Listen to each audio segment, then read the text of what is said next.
Namaste, yogis, current and future yoga teachers. Alicia here. We have Miss Astrology, Wanika, the astrologer, your favorite astrologer. If you didn't know, now you know. And we have a magical Warhol.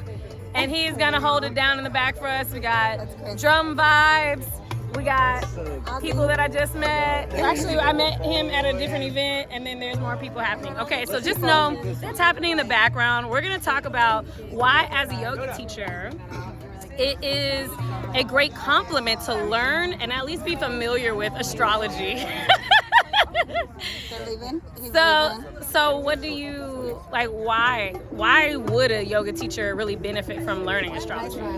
Well, because in a lot of the same sense that yoga is, astrology is about the energy and learning how to work with the energy and knowing that if you guide your clients in a class according to a certain energy, you have a better flow, you have a better result. And knowing sometimes where you have a blockage in energy and knowing when not to push. Maybe Mercury's retrograde, maybe Saturn is doing something where you don't push. So it's about understanding, let's flow this way, let's not push it, let's learn the energy. I like that. And I feel like, that leaves so much space to create and, for inspiration. Like, you're not sure if you want to host something and you're like, well, I want to start something. When is a great time to start it? I know for me, I always go and I look at, okay, what's the moon cycle? Right. And then I'm like, oh, this is going to be a new moon, and all that. So I feel like it just got like really loud. Super loud.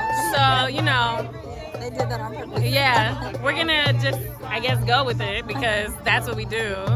And I feel like as a yoga teacher, when we go with the flow, it allows us to tap into our inner frequency. It allows us to realign. It allows us to break through some of the blockages. And astrology is about a flow. I mean, it's a study. It's scientific. It's a science. And when you learn it, I feel like it teaches us to like be okay with how things are. Yeah. With how things are, to accept the cycle, where you're at in it, how to make the most of it, or maybe where to pause. Like, okay, this part of the cycle says slow down. The planets give us the opportunity to slow down and reevaluate. We just don't like to take that a lot of times. So that's what we, as yoga instructors and yoga students and we'll say it's not that we don't like to take it, it's that we learn to reconnect to those cycles. True. Because I feel like astrology has been demonized, just like yoga, in that, us being disconnected from the beings, the bodies of light, literally that encircle us. Right. It has led to so many things that have been intentionally created, unfortunately. But I did naked yoga today. I took a class, so it's an actual class. I just had my camera off. And I did it out in my lawn and just it was glorious. And I felt so much better afterward. And I was like, that's part of the power of connecting to the beings, the bodies that are around us. And so, it's like transformational for me. We did a breath technique at the end. We did meditation. It was so much clarity, so much alignment was possible because I did my practice in the sun as opposed to being inside of my office or my studio at home. In the walls. My studio office, in the walls. And I just want to say, y'all can't see, I actually have a hat on here. It's not a costume.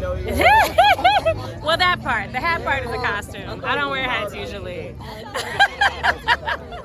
Okay, so I feel like, is this something, and a lot of yoga teachers can see patterns happening and they're like, okay, well, there's these full moon things, there's these new moon things. How can a yoga teacher, maybe just starting off with connecting to astrology, what are some ways that they can, use astrology in their classes that, not necessarily hosting a full moon or a new moon event? What are some ways they can use astrology? Well, I think knowing what season the sun is in, for instance, right now it's Scorpio season. So this is a really good time to be in kind of intense, because that's what Scorpio likes to be. You can take the practice a little bit deeper, a little bit further, and invite the students to go deeper during this time of year. So just start with understanding the sign, and you can do it for the 30 days that you're in the sign and learn little facts about it. And so then it's not overwhelming. You can spread it out over that 30-day cycle and then just flow with that, because we're all dealing with that energy right now. We're all dealing with Scorpio season. So we're all wanting to go deeper and more intense and be really intentional. So you know that that's where you can do in your practice. That's smart. And you can always find little facts and things, and make it something fun, learn something new. If you have class once a week, you can like discover something new one time a week. Or if you teach like 5 times a week, learn 5 new things, one thing before each class, and just bring that. And I feel like you educating yourself will also create a transformative experience for your students. Yes. You don't have to know everything about astrology to incorporate it. And if they ask you questions, because that happens to me, they see that we co-host full moon gatherings, and so like legit people calling like, oh, what do I do and this and when this happens, and I was like, that is not my area of expertise. So just I'm happy to tell you what I think, and and if you want more, reach out to Miss Astrology, MS Astrology on the Instagram, and and it's okay that I don't have to know everything. Right. But I think another good point is what happens when you start looking at getting your little keywords, your little facts, then you start making these observations, because now you're more aware. And then from that awareness, you're like, ooh, that's Scorpio-ish too. Oh, I see that too. And then that's how the science opens up. And you don't have to necessarily announce to, especially if you're teaching yoga to people who, they're just like, man, I just started this yoga thing, I don't know about the astrology thing, because they're like, man, I'm just finally getting okay with yoga, like, and all of that, whatever energy, that uncertain or fearful energy, you can just theme your classes around the astrology without having to say, hey, it's Scorpio season, so we're gonna do a whole bunch of Scorpio related things in class. And you just base your intention off of it, and the way that people receive it, the way that it lands on people is going to be powerful, because it's in alignment with what's actually happening around us. And so without them even knowing it, it's still effective. Yep, very much so. Yep, very much so. You just guide them that way. Just lead them. Yeah, it'll happen. The energies are supporting it. The planets are supporting it. And whenever you are in Houston, if you are in Houston, come meet Miss Astrology at the full moon gatherings. Yes, like, they're amazing. She answers questions, and y'all, for legit, when we started hosting these, I was like, it's so funny because I laugh at this, and I shared this at the full moon gatherings because I know this is where I was. But we were like hosting a full moon for that month, and it was like a different sign from what the sun was, and I was like,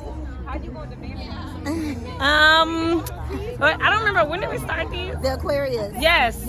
I was like, yeah, but it was it's Leo not season. Aquarius season. Yeah, it was Leo season, but we celebrate the full moon, so the moon is in a whole nother and sign. I remember being like, and then I asked a question. There you go. And when I asked the question, it opened up, it opened up space for me to learn something new. Right. And then whenever we had events ongoing, whenever you get up there and I'm like, look, y'all, I know the sun is here, but when, like, this is why. And so it's just being in that space has allowed me to absorb. And actually, when that person who asked me the question was something very specific, and then when I started talking about it, I was like, I actually am familiar with this. Yeah, you've been to several events now, Yeah,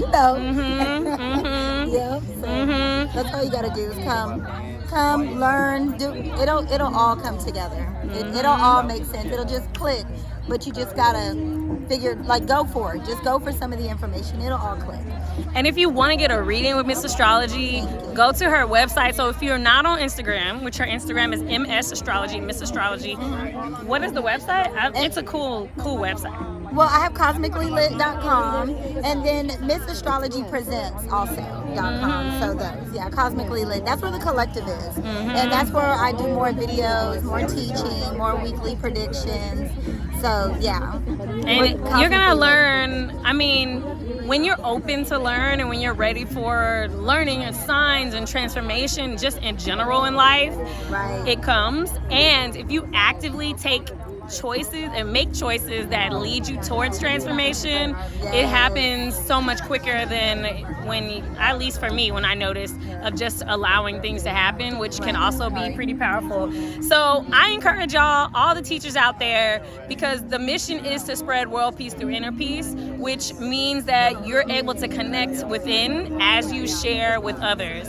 And so with that being said, it's been so great talking to you. It's been so great being around these amazing people. Celebrating. And so if you haven't already gathered with your tribe, gather with your tribe. Gather with your tribe. That was like the Thriller theme, which may or may not be a hint for Yoga Mix Mondays. Peace, y'all.